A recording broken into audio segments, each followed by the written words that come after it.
Okay, siyanibingelela nonke bazalwane endaweni zonke la nikhona. I want to take this time and talk about lento eyisimanga senzeke eBhayibhelini. Kuthiwe eBhayibhelini there was once a boy. This boy was uJoseph.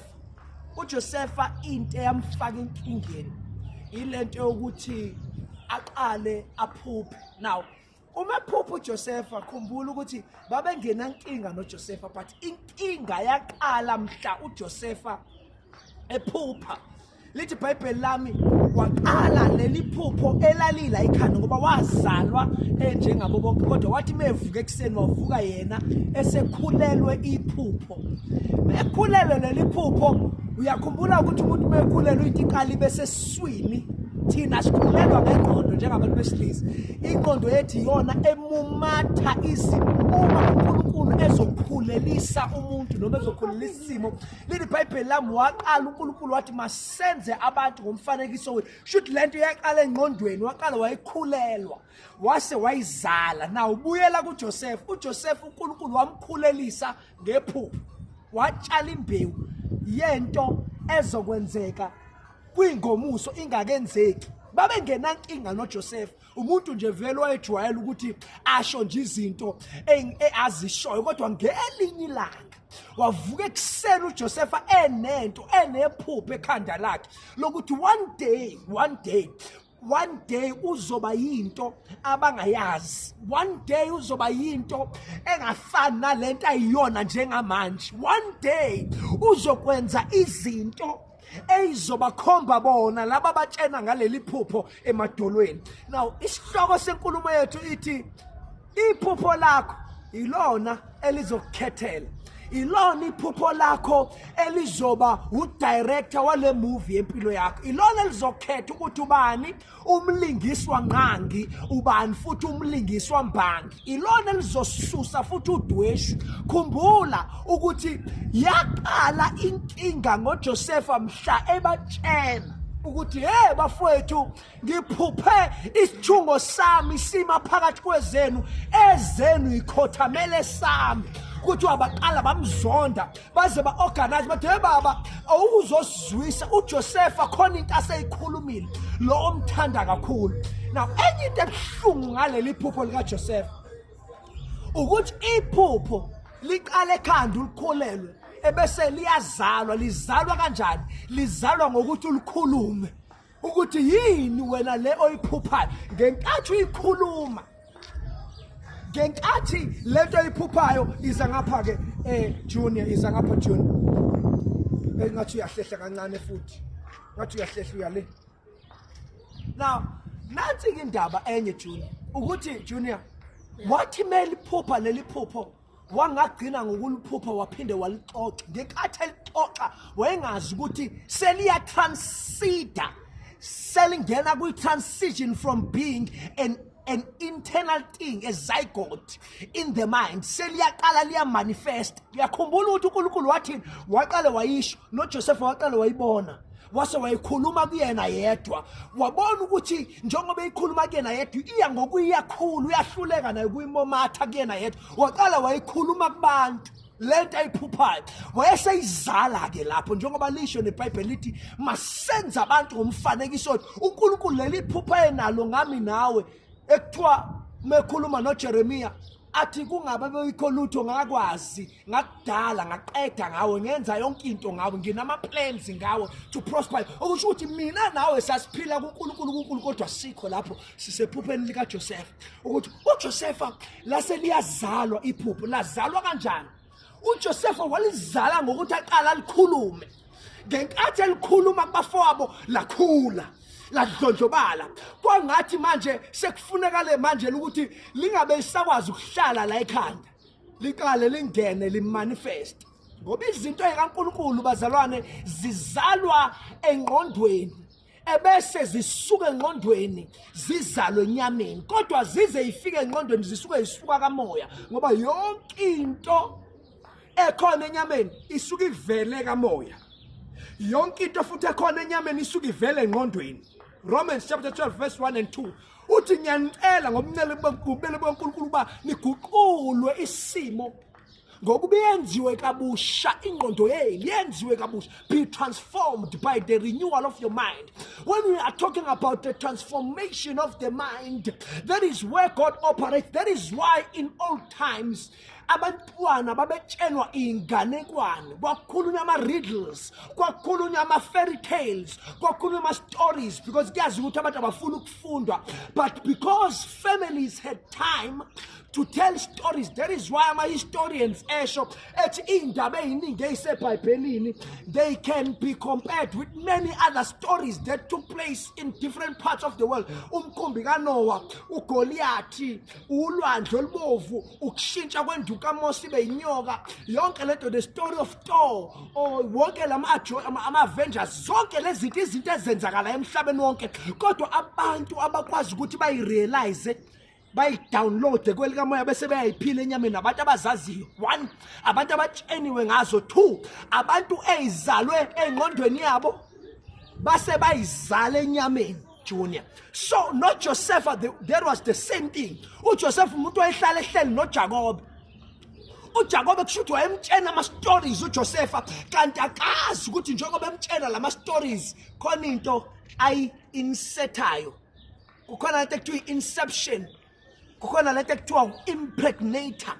Kusuke kukhona into esuke yangena ngaphakathi kumuntu yase i-fertilizer into engaphakathi komunye umuntu, ebese lento iyakhula, igcina ingasakwazi ukuhlala esibelethweni, kodwa isuke esibelethweni ingene into i-reality. Iza ngapha ke mfethu June, uma lento uNkulunkulu aseyizale kuwe, kuyenzeka ingabe isakwazi ukuhlala ngaphakathi kuwena, ifuna ukuphumela ngaphandle. Angifuni sibashiye laba abangalazi iBhayibheli, ufune ngibalande.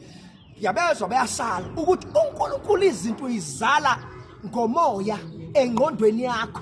Ngenkathi kwakuthiwa kuMaria uzokhulelwa uzala indodana, at that exact time yayenzeka leyo nto kuyena ukuthi uJesu uMaria wamconceive ngenkathi ingelosi imtshena, ngoba leya ngelosi yayithwele izwi, which is one of the types of seeds. Khona imbewu efaka emhlabathini, khona imbewu eyizwi kaNkulunkulu, khona imbewu le sonke esakhiwa ngayo umuntu wesilisa engena kumuntu wesifazane. But asikho lapho, sisephupheni likaJosepha. uJosepha walizala iphupho ngokuthi lingagcini lila elitshenwa uNkulunkulu elibona ebusuku, kodwa waqala walikhuluma. Sidlule lapho, ngenkathi elikhuluma iphupho ke bazalwane linelento ekuthiwa abazali, ngoba ukuze likhule iphupho lakho kumele likhuliswe. Now abazali bephupho ungangizwa kabi kuthi bayiqeda ukuchaza uJosepha kuthi wabamzonda kakhulu. Umzali wokuqala wephupho i-rejection. Kuba khona izinto ezingasakwazi uku-accommodate, sekufunakala uphume manje ngoba leli phupho lakho selizelwe, seliyakusa, ilona likuthwala likusa kwi-destiny. Iphupho lakho seliyagrowa, liyagerminata, liyasuka from just being a dream, seliyamanifesta iphupho. uJoseph waqala nephupho, walikhuluma, lakhula. Likhuliswa yini? Izimo. Now, nazi izimo ezakhulisa iphupho likaJoseph. Oqala i-rejection. Yini le eyayenza uJakobe abe ne-anxiety, ne-depression, ne-stress esingaka ekulahlekeni kaJoseph? Uyazi yini mzalwane wami, ukuthi uyena oqala okwathi makufika iphupho likaJosepha wamphika uJoseph. Uthini? Uthi usho ukuthi wena mina noma wakho sizokhothamela wena. Ngakusasa azi kahle ukuthi abafowabo bamfuni, wamthumela kubo bebila benjalo, bebovu inzondo yokuthi lo ufuna ukusiphakamela, because abanye abantu emhlabeni kuyabaqika ukuthi wena ucabanga ukuthi uzophumelela ngelinye ilanga, kuyabanyanyisa ukuthi wena uzoshintsha i-hierarchy yala ekhaya, ufuna ukusuka from the bottom of the food chain uye at the top of the food chain. Wena ubelonga la, because this is a hyena kingdom. What is a hyena kingdom? A hyena kingdom, mawuzalwe uyisigqila emndenini wakwaMpisi uyozufe futhi uyisigqila. Uma uzalwe umuntu ongayindawo emndenini wakwaMpisi uyozufe futhi umuntu ongayindawo. But ke kuthiwa yagrowa lento kaJoseph. increase lento kaJoseph yephupho lakhe waqala wa-excela uJoseph bemzondela nje ukuthi uphuphile. Now iphupho likaJoseph ngelali nama-parents. One of the parents that raised Joseph's dream was rejection. Waqala wanqatshwa abantu. Waqala wanqatshwa abazali bakhe. Two, enye abazali bephupho likaJosepha kwakuyi confusion ngoba naye uJosepha wayengazi kodwa lalikhulu iphupho because laqala la incept engqondweni wase walikhuluma la challengewa ngezimo kuthiwa he was sold from ama-merchants wangena kwaPotifa umkaPotifa kuthiwa wambuke umfana omncane njengoba kwenzeka kulezi ikhathi wamfuna ngoba lento okuhlaselwa kwephupho but uJosepha wenze njani wayelibele hleli kulento ayibonile ngoba khona into ayibonile yena yakhula nge-rejection yakhula ngama-circumstances yakhula ngokuphila under damning situations ngoba kuthiwa there was chapter after chapter of ama-issues mzalwane wami anzima ayemenza uJoseph ukuthi noma eyibonile lento ayibonile kube ngazathi uzodideka kodwa uJoseph stayed focused ukuthi uyena uphuphe ewumbusi yena uphuphe noma ingane ezalelwe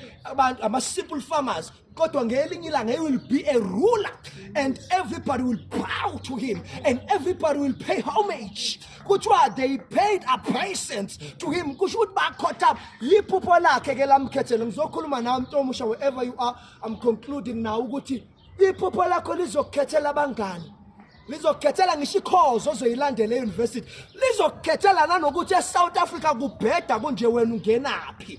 Your dream is going to help you navigate the uncertainty of izinto ezenzeka kuwena ngoba iphupho lizokukhethela abangani lizokukhethela ngisho nama-pleasures ukuthi ngiyangena kulawa ngeni kulawa ngoba umuntu osendleleni yephupho. So over and above that, because isikhathi sesiyasiphelela bengifuna ukuzokutshela ukuthi iphupho ninabazali and umzali wephupho oqala i-rejection umzali wephupho lesibili i-confusion nama-dilemmas ngoba wazi ukuthi iyaphi lento yakho kodwa ukufocusa kuyo. uJoseph went through all those things, and when he went through all those things lithi iBhayibheli lami wafocus ephupheni wangavuma ukuthi ama-temporary pleasures amderive noma amderaile wakhetha kahle abangani wathi noma sengene ejele naw nansi enye into ke ehlase umzali wephupho ngoba phela selingaphandle manje iphupho liyakhuliswa ukuqanjelwa amanga. When people start speaking lies about you, that is another parent that is playing part in raising your dream. Bamqambela amanga uJoseph wangena ejele usakhona umzali we-rejection angithi urejectiwe ekhaya nala usiya-reject wangena ejele mefika ejele eqanjelwa amanga sengena omunye umzali ngoba phela liyakhuliswa iphupho. A dream is not a dream without challenges. A dream is not a dream without circumstances. A dream is not a dream without being decisive ukuthi mina ngikhetha lokho angikhethi lokho. Wangena ejele mengena ejele instead of ukuthi leso simo simenze abe depressed noma abe pushed down kuthiwa wayishintsha environment yejele i-circumstance yakhe wayenza yaba i-proximation yakhe i-circumstance yakhe noma ama-limitations akhe wawashintsha wawenza aba i-umf noma aba izil noma aba i-influence noma aba i-encouragement ukuthi afike la abanye bengakwazi ukufika khona. Kuthiwa walishintsha ijele walenza la i-university. Iboshwe iningi uJosepha ayeboshwe naso zaphenduka ama-disciples akhe.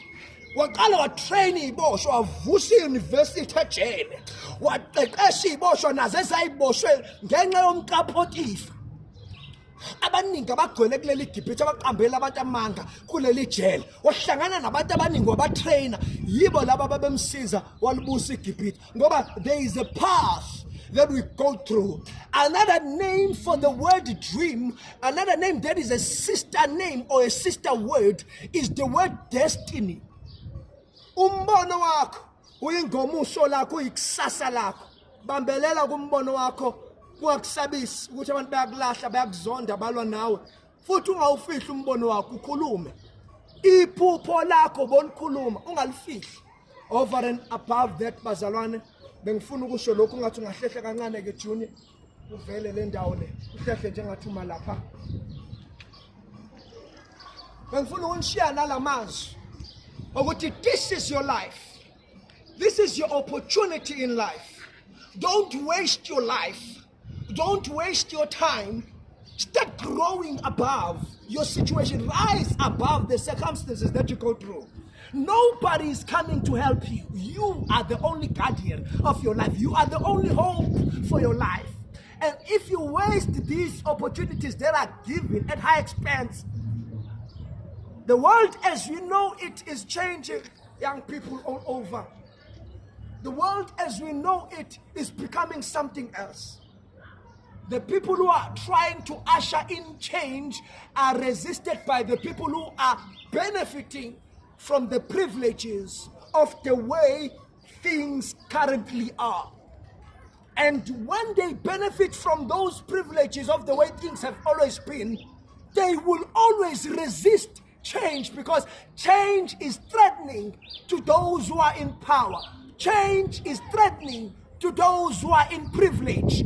Change will always be damning for those who are in charge, but change will come whether you like it or not, with or without you. So embrace change, develop yourself, add skills, skill yourself, and grow beyond measure. My time is gone. My producer Junior has to rush home. Thank you so much, Junior, for helping me with this video. I also want to invite you to please visit my TikTok page. I am Skhumbuzo Allen Shezi there. Also invite me to your events. As you can see, this is an open space where we are. It's a safe environment. It's well demarcated. We are right here in Joburg. I think you can see the environment. We are here, and all what we are trying to communicate with you is that there is light at the end of this dark tunnel. All what you need to do is to focus on that light. What you saw was not a dream. It was destiny. God is guiding you somewhere. God is leading you somewhere. Do not waste your life. Do not waste your time. Be very, very careful of your associations. And over and above that, this is your life. You are creative. The Bible says the inception, or at the origin of our creation, God said, let us make men in our own image. Let them resemble us. Let them be like us. Let them be as creative as we are. So that is what God does. That is what God has always been doing. And why shouldn't you be like God? Why shouldn't you be as creative as God is and as God has always been? So resemble God, be influenced by God, be a visionary like Jesus, who was a visionary and who followed through with his vision up until the cross, up until resurrection and ascension. So that is what I want to say to you wherever you are, you're at school, you're at university. The world needs you to follow your dream. Had it been that Joseph lost his way while he was going to rule in Egypt, what was going to happen to the global community? What was going to happen to everybody? Famine would have come and people would have been destroyed. So your destiny is counting on you. There was once a time on planet Earth where we did not have Lionel Messi. Where was he? He was busy developing. There was once a time on planet Earth where we did not have KFC. Where was KFC? KFC was in the stages of the vision. There was once a time in the world where we did not have Mercedes-Benz. Where was Mercedes-Benz? Mercedes-Benz, the company or the initiative or the group, was developing through the stages of development. So do not miss out. There is a time right now where we don't know you, where we don't even want to know about you, where we have never heard about you. You are very unpopular. Nobody knows you because there is no service. You are still in the making. So do not lose out.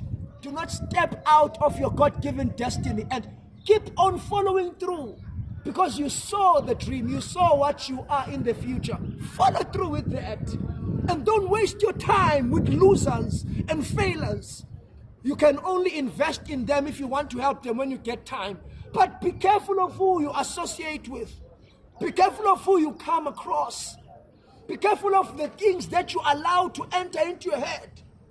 If you put a DVD of positive things, Animal Planet, the TV will play Animal Planet.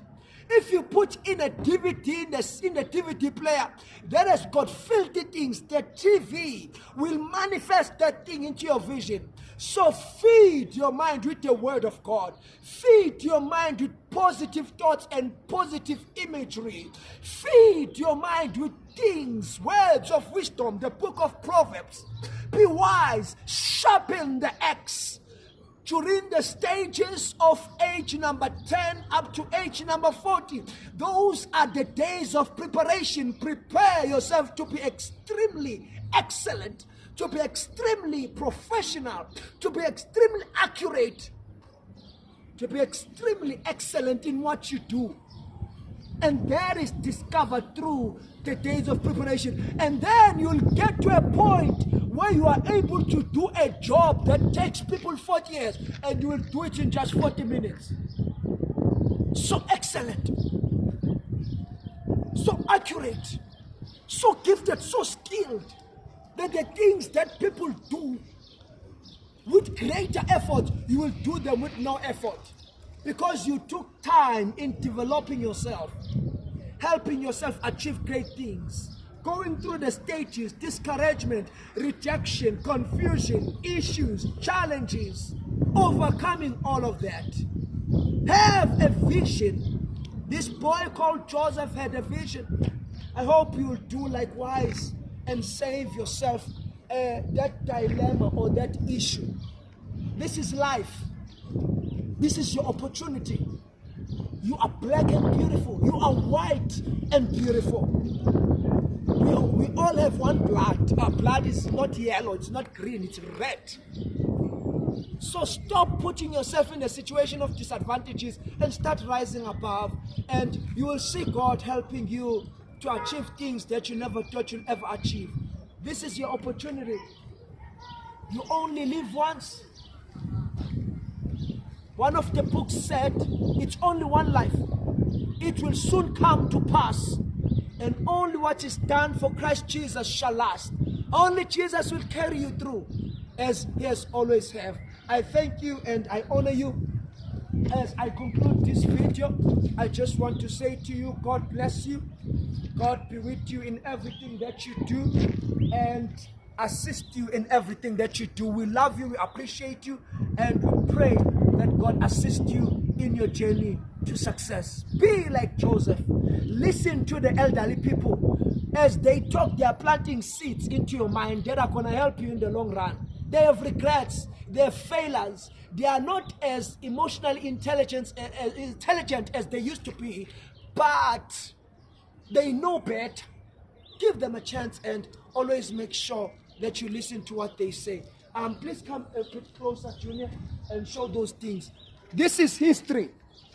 So all of this is history. These are things that were left behind and they are preserved for us to come and look at them and observe them so that we are reminded of what had happened in the past.